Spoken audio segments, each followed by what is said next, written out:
Second down, that'll leave him trying to convert on 3rd and 9. To throw, Cousins. The Pats are going to get there. Down he goes. Adrian Claiborne in there to drop him for a 4-yard loss, and it'll be 4th down. 3 scores down, not even a halftime yet. They are not getting much generated offensively. They've got to figure it out. It's tough because this defense just seems to be playing with so much confidence right now. They really are. They are on their toes, and they're getting at them.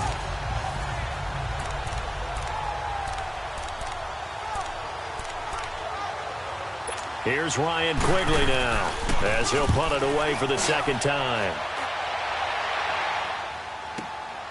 Oh, boy, he fielded it right on the goal line. Look at the spin. Balance. Well, that looked for a second like he might take it all the way, but as it stands, it's still a massive return. And the Patriots will have great starting position as they take over 1st and 10.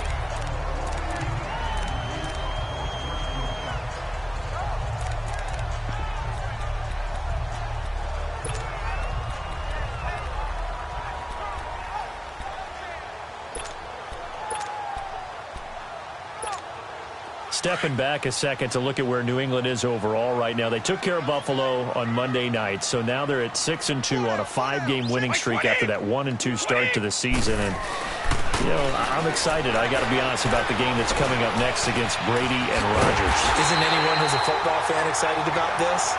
And can we hope for possibly the 4th quarter?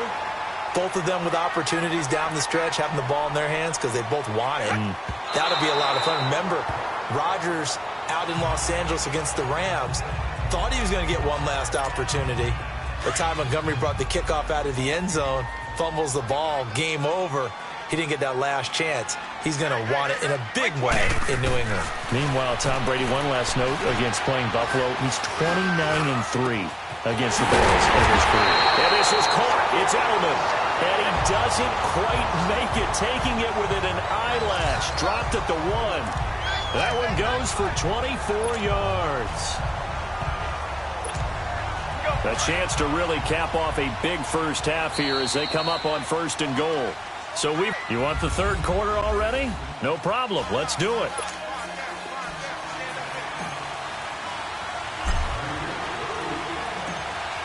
Both teams appear ready for the fight ahead, and we resume action here in quarter number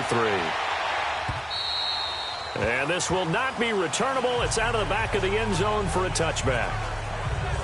Out come the Vikings. They'll have it first on offense as we begin the 3rd. They come out here with a 0 on the scoreboard. What was said in that locker room? That's what I want to know. I would love to have been in there because we often have the feeling that there's a lot of shouting, screaming, people upset. But typically, halftime locker rooms are a lot more clinical than that. And in this case, are they upset that the plays weren't working because of execution, or did they think they were just bad plays to call? Yeah. We'll find out pretty quickly here if they feel like they had something going, but they just need to do it a little bit better or not. We'll find out. Now, the first play of the drive there is incomplete. But just taking a glance real quick at next week's games in the NFL. Chiefs at Browns, that's kind of intriguing. Obviously, the Browns are struggling, Charles, but Mayfield and Mahomes, that's going to be a fun quarterback battle. It's going to be a blast, isn't it? Maybe they can recreate their day. Now the hit comes, and Cousins lost the football. But a Viking was able to corral this one, and Minnesota will keep possession. On plays like this where the ball comes free, it's often unusual for the team that lost it to get it back because this is the quarterback. The ball gets away from him. Everyone else is trying to execute what they're supposed to do on offense. They're usually looking in the other direction, downfield, or have moved away from him. In this case, though, a teammate is able to come up with the ball. And he can't come up with a pick. Nearly his 2nd of the game. Instead, 4th down. They have not gotten him going at all. Tried to spark something there with a longer throw, unable to complete it. But you have to keep trying. He's one of their best playmakers. No matter what it says on the scoreboard, you're always trying to get him the football.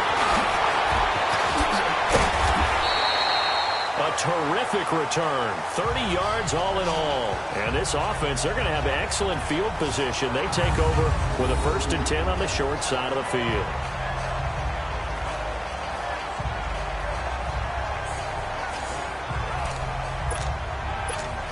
Here comes the Patriots offensive unit. They'll have it first here to begin the 3rd quarter. They were able to get the ball back here, didn't surrender any points. Now they'll look to add to that lead. Now, how about the boost the defense gave them? Going right out on the field, shutting them down, not giving up any points, and turning the ball back over. They want to do their part now and show them a little respect and some gratitude by scoring some points. And to get a little more cushion. And a nice gain of 21 yards. I think it all came together there. In-breaking route. Drove it with excellent pace. Money throw right there to move the sticks. Now Brady. His throw incomplete. His tight end, Dwayne Allen, the intended receiver. And that'll bring up 2nd down. It's always a battle. Who's going to win on 1st down, the offense or the defense? Let's face it, if you've got the ball, 4 yards or more on 1st down is what you're aiming for. They tried to throw for it there. Nice effort to knock that one away and bring up 2nd down. Brady's incompletion on 1st down leads to a 2nd and 10.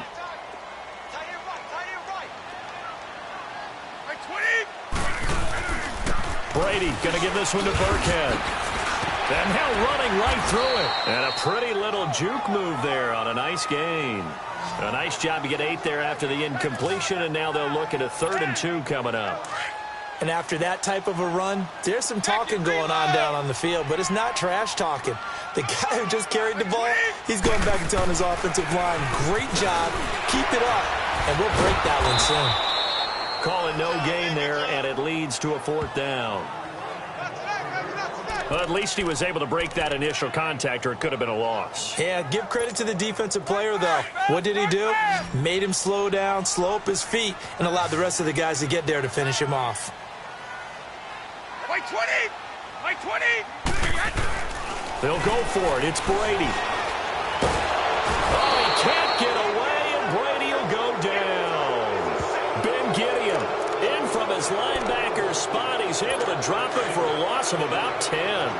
Now, you know I don't often have sympathy for quarterbacks, but in this situation, I don't know what else he could do. 4th down, so he can't just throw the ball away. He's got to find a way to try and make a play, but the pressure ended up getting to him. Pressure got to him. Really big sack and a turnover here on downs. Tough first half for him, unable to put up the numbers he's used to producing. But with a guy like him, you and I both know it just takes a couple of explosive touches for him to make an impact on this game and on the stat sheet as well. Now a 2nd down throw for Cousins. And it's incomplete. Took a shot, couldn't connect. Kendall Wright, the intended target, and it's 3rd down. And attempted a deep ball there. They didn't get it. But, boy, they're going to need a few of those to actually hit in order to get back into this game. Good thing they do have a little bit of time here still left in the contest. Decent-sized deficit, but not one that they can't manage. It's incomplete. Took a shot, couldn't connect.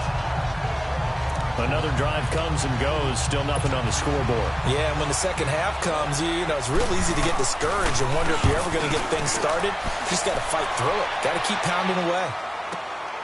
Dorsett on the return.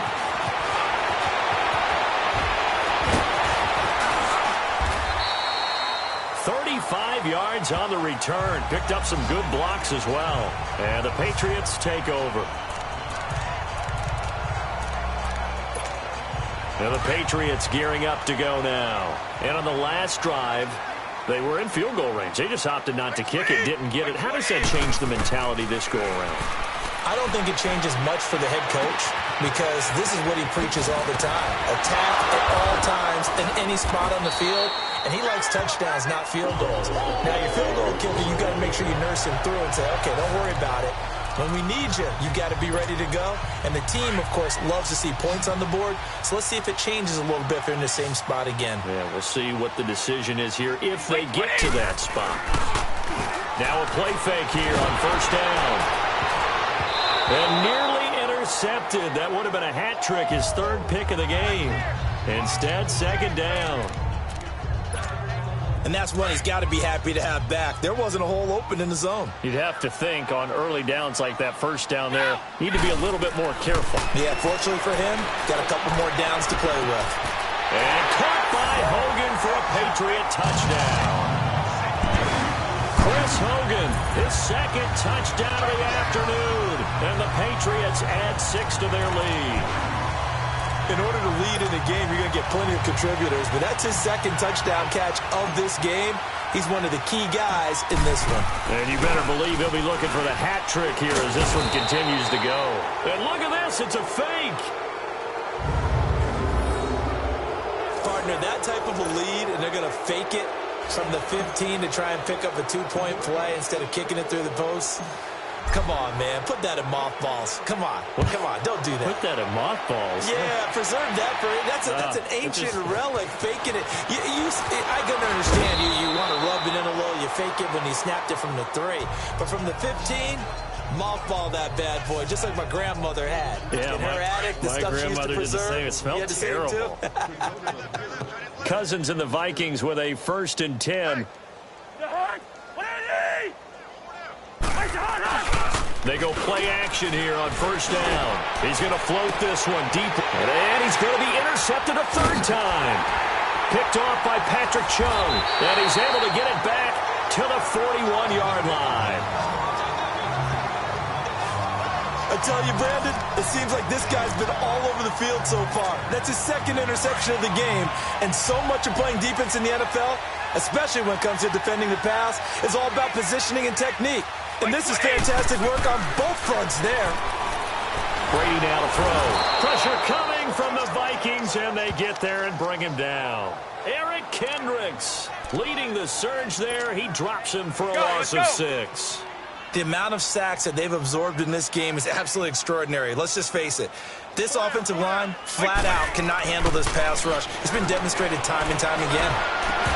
And that's incomplete. Edelman, the intended receiver that time. 3rd down here. The positioning here is key. As a defensive back, you're taught 99% of the time, make a play on the football. But in this case, making a play on the man was all the difference. That's what forced the incompletion. An incomplete pass on that last play, and that means they'll need to come up with something here on 3rd down. Here's Brady to throw. He's going to air it out deep. Man, it's caught at the 6-yard line. And he takes it all the way down to the 3. They're able to convert on 3rd down, and that sets up a 1st and goal. I've got to make sure that I don't take Tom Brady's greatness for granted, that we make it routine. How about that throw right there? Yeah. Another great completion. And you know one area where he honed his throwing, he was a catcher in high school. He was actually drafted by the Expos in 1995 in the 18th round. Wow, that would have been something to see him behind me. Back now in Foxborough. A lot of happy faces in the crowd at this point as their guys have a big lead here to start quarter number 4. Brady. Under pressure, down he goes. Sacked at the 10. Ben Gideon in there to get him his 2nd sack now of the afternoon. That I'm struggling to understand a little bit. That close to the goal line, 1st down, run the football. If you want to throw it, throw some play action on 2nd down. Throwing now is Brady. There's a man, and it's Edelman for the Patriot touchdown. Julian Edelman, a 9-yard touchdown grab. And the Patriots continue to roll. Well, this game is definitely over, but we do know some people like to go ahead and continue to add to their score, don't we? Yeah, I don't know that they need to add any more right now, though. I'm just starting to think about those dinner plans tonight, my friend. Well, you and I will be thinking about dinner plans, but we also know they're playing people are thinking, how can I get some more scores for my fantasy, for other things? They're trying to figure that part out now. By the way, last weekend we went sushi because that's